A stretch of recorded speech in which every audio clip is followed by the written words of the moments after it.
A car moving with a certain velocity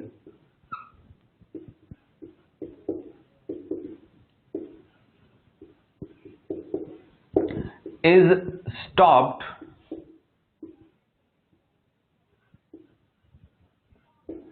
by applying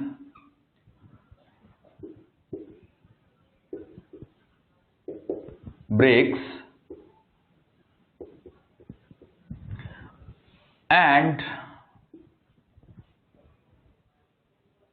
it comes to rest.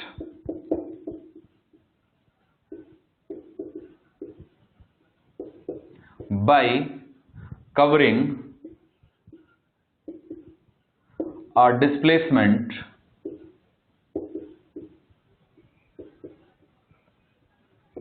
S. देखो, a car moving with a certain velocity is stopped by applying brakes and it comes to rest by covering a displacement S. If T1 is time of first half of displacement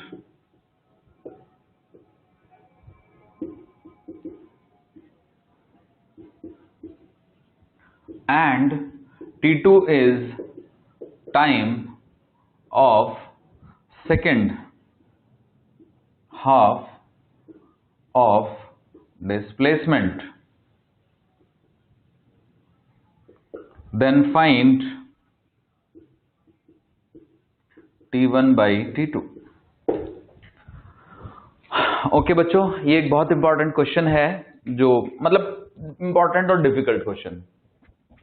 कुछ समझे आप? कुछ question ऐसे होते हैं जो important होते हैं पर वो इजी होते हैं, तो वो तो मेरे लेक्चर से ही कवर हो जाएंगे। ये कुछ ऐसे क्वेश्चन हैं जो कि थोड़े डिफिकल्ट लेवल पे हैं, जो बच्चों के डाउट्स रहते हैं आमतौर से, तो वो मैं डील कर रहा हूं यहाँ पे। तो देखिएगा, कार मूव हो रही है, ब्रेक लगा के रुक जा रही है, टोटल डिस्प्लेसमेंट एस है, फर्स्ट हाफ डिस्प्लेसमेंट यानी s/2 डिस्प्लेसमेंट का टाइम t1 है और t2 जो है वो नेक्स्ट हाफ डिस्प्लेसमेंट का टाइम है। तो हमें t1 by t2 निकालना है। तो अब जरा समझिए, मान लीजिए कि ये कार है, यहां से चलती है और यहां पे ड्राइवर ने ब्रेक मार दी और ये रेस्ट में आ गई, कम टू अ हॉल्ट, ये रेस्ट हो गया। ओके, ये इनिशियल पोजीशन हो गई। तो ब्रेक लग रहे हैं इसमें, राइट? तो टोटल डिस्प्लेसमेंट s है। मान लो आपने A पे ब्रेक मारने शुरू किए और C पे वो रुक गई। ओके, तो बीच में कभी ना कभी वो बीच में भी होगी। तो जब वो बीच में है, मतलब B पे है, तो ये डिस्प्लेसमेंट s/2 है, तो ये डिस्प्लेसमेंट s/2 है। तो यहां से यहां तक जाने में उसको जो टाइम लगा वो t1 है और यहां से यहां तक जाने में वो टाइम लगा t2 है। तो हमें t1 और t2 का रेशियो चाहिए। ओके बच्चों, तो इसके लिए मैं आपको क्या टेक्निक बताता हूं वो जरा ध्यान से सुनिएगा। ये एक ट्रिकी क्वेश्चन है, दो मेथड से करेंगे हम। मान लीजिए मेथड 1। मेथड 1 है, हमारे पास इक्वेशन होती है v is equal to u plus at। तो यहां से u आ जाता है v माइनस at, और हमारे पास एक इक्वेशन होती है s is equal to ut plus half at square. तो इसमें हम u की वैल्यू डाल देते हैं, तो s आ जाता है हमारे पास v minus at into T plus half of a into T square. तो ये हो जाता है s is equal to V T minus at square and plus half at square. तो उससे हमारी इक्वेशन बन जाती है s is equal to V T minus half at square. तो ये हमारी s की इक्वेशन आ गई। अब आप कहिएगा कि इक्वेशन जो आपको सिखाई गई थी वो थी ut plus half at square. ये मैंने क्या कर दिया, मैंने इसको v में कन्वर्ट कर दिया। क्यों कर दिया? क्योंकि जब जब पार्टिकल रुक रहा हो तो फाइनल वेलोसिटी जीरो, तो फाइनल वेलोसिटी जब जीरो हो जाएगी तो ये इक्वेशन यूज करने से बहुत मतलब आसानी रहेगी। क्लियर? तो अगर मैं A से लेके C तक का कार का मोशन स्टडी करूं, देखिए फ्रॉम A टू C, ध्यान से सुनिएगा, from A to C, okay, A से C तक टाइम कितना लगा? t1 plus t2। Final velocity कितनी है? फाइनल वेलोसिटी है 0। तो मैं ये इक्वेशन यूज करूंगा, s is equal to final velocity which is 0 minus half of a into T square. तो मान लो कि ए नॉट जो है वो इसका रिटार्डेशन है, यानी एक्सेलेरेशन मैंने मान लिया इसका माइनस का ए नॉट है, क्योंकि वो माइनस ही होगा, माइनस मतलब इनिशियल वेलोसिटी के अपोजिट होगा। तो अब देखिएगा, तो डिस्प्लेसमेंट है S which is equal to 0 plus minus 1/2 into minus A naught into T1 plus T2 का होल स्क्वायर। ओके बच्चों, थोड़ा सिंप्लीफाई करूंगा तो क्या बनेगा, S is equal to half A naught into T1 plus T2 का whole square. तो ये हमारी जो इक्वेशन आई है, ये आई है पूरे मोशन के लिए, पूरे मोशन के लिए A से लेके C तक के लिए। अब मैं last part of motion consider करता हूं, कौन सा पार्ट, B से C तक का, from B to C, from B to C। तो B टू C में टाइम तो T2 लग रहा है, तो डिस्प्लेसमेंट S/2 है, तो S/2 is equal to 0 minus half into minus A naught into T2 का स्क्वायर। किसका स्क्वायर, T2 का स्क्वायर। तो अब इसको मैं लिख सकता हूं बच्चों, S/2 is equal to half into A naught into T2 का स्क्वायर। क्लियर है।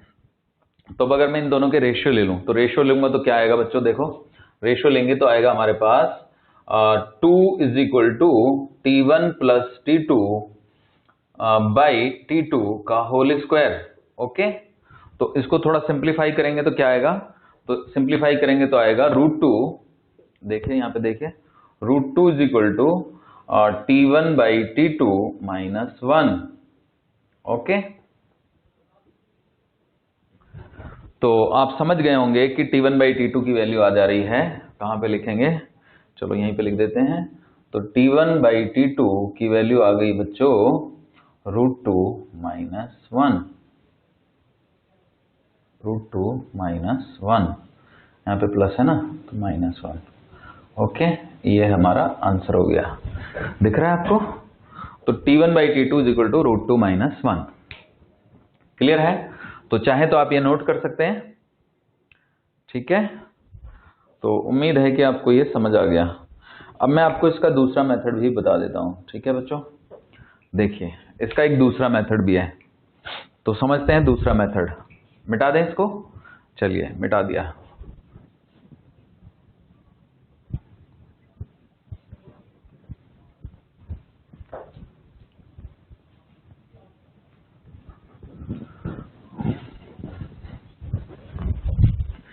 देखिए बच्चों, मेथड नंबर 2 है ये वाला, कि हम यहां पर टाइम ले लेते हैं और यहां पर ले लेते हैं वेलोसिटी। तो कुल मिला के इस पार्टिकल का या कार का जो मोशन है वो रिटार्डेड मोशन है, और इसकी वेलोसिटी मान लो शुरू में v0 थी और v0 से ये 0 हो गई, जो भी थी शुरू में u थी, मान लीजिए u से 0 हो गई। ओके, तो कुल मिलाकर कॉन्सेप्ट ये है कि ये जो टाइम है ये T1 प्लस T2 है। क्या है ये टाइम, T1 प्लस T2। अब जरा सोचिए, मान लेते हैं कि ये वाला जो टाइम है ये T2 है, ठीक है बच्चों, दिस टाइम इज T2। अब ये एरिया और ये एरिया इक्वल होने चाहिए, कुछ समझे आप, क्योंकि ये एरिया S/2 है, ये भी एरिया S/2 है। तो एक तरीके से अगर मैं ट्राइंगल कंसीडर करूं, कौन सा ट्राइंगल, मान लीजिए मैं इसका नाम रख देता हूं OPQ, है ना, ये S और ये U, T नहीं ले रहे हैं, ठीक है ना। तो अब देखो, जो एक ट्राइंगल हुआ SPU और जो ट्राइंगल हुआ OPQ, U भी नहीं लेते, चलो U तो वेलोसिटी है ना, STUV, W कर देते हैं। ओके, तो जो ये हमारे पास क्या कहते हैं, ट्रेपीजियम है। इस ट्रेपीजियम का एरिया कितना है हमारे पास, S/2, इसका भी S/2। तो पूरे वाले ट्राइंगल का जो एरिया है, ठीक है, वो इस छोटे वाले ट्राइंगल के एरिया का डबल है। अब क्या है ना, ये स्लोप तो फिक्स है बच्चों, तो अगर स्लोप फिक्स है तो अगर मैं बेस को डबल करूंगा तो मेरी हाइट भी डबल हो जाएगी, क्योंकि स्लोप फिक्स है। तो slope is the ratio of base to height. तो यानी कि अगर मैं कहता हूं कि ये साइड T2 है, तो इस साइड को अगर मैं डबल कर दूं, 2T2 कर दूं, तो ये भी 2 हो जाएगी, तो एरिया 4 गुना हो जाएगा। तो मुझे 4 गुना एरिया नहीं करना, मुझे डबल एरिया करना है, क्योंकि अगर ये s/2 है तो पूरे ट्राइंगल का एरिया s है। तो यानी ये जो साइड है ये √2 टाइम्स T2 होनी चाहिए। बच्चों समझे? क्योंकि ये √2 टाइम्स होगा तो ये अपने आप ही √2 टाइम्स होगा, क्योंकि थीटा तो फिक्स है ना। अगर ये अपने आप ही √2 टाइम्स हो गया तो इस ट्राइंगल का एरिया अगर s/2 है तो बड़े वाले ट्राइंगल का एरिया √2 इंटू √2 यानी s/2 का डबल यानी s हो गया। बोलो क्लियर? अब बात क्लियर हो गई। बस ये तो था ही हमारा T1, है ना। तो T1 को क्या लिख सकते हैं आप T1 प्लस T2 को √2 लिख सकते हैं। T1 plus T2 is equal to √2 T2। Okay, so this gives me T1 is equal to √2 minus 1 into T2 and this gives me T1 by T2 is equal to √2 minus 1। आ गया answer. तो उम्मीद है आप समझ गए। देखो concept क्या है, कॉन्सेप्ट ये है बच्चों कि अगर मान लो ये एक रेक्टेंगल है, इस रेक्टेंगल की ये साइड A है, ये B है, तो इसका एरिया AB है। तो अगर मैं क्या करूं कि मैं एक रेक्टेंगल यहां पे बनाऊं, ठीक है ना, तो उस रेक्टेंगल की एक साइड को कर दूं √2A, है ना, और दूसरी साइड को कर दूं √2B, तो एरिया 2AB हो जाएगा ना बच्चों। ये है कॉन्सेप्ट।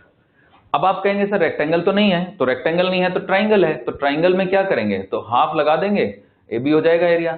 तो ये ऊपर वाला जो पोर्शन है ये उड़ा दीजिए आप, तो इसका एरिया हाफ AB हो गया ना। और इस वाले में अगर आप ऊपर वाला पोर्शन उड़ा देंगे तो एरिया हो जाएगा हाफ ऑफ 2AB। तो हाफ ऑफ 2AB का मतलब क्या हुआ, AB हो गया। तो अगर इसका एरिया हाफ AB है तो √2 करने पे ये तो अपने आप ही √2 टाइम हो जाएगा अगर थीटा सेम है तो। बच्चों समझे? थीटा नहीं बदलना आपने, बस थीटा इसका ये है, इसका भी ये थीटा है, तो ये अगर √2 टाइम्स हुआ तो ये भी √2 टाइम्स होगा, क्योंकि tan थीटा इसका और इसका रेशियो है। होपफुली आप समझ गए। ठीक है बच्चों, और इस तरह से ये क्वेश्चन हमारा ओवर होता है। ठीक है, चलिए नोट कर लीजिए।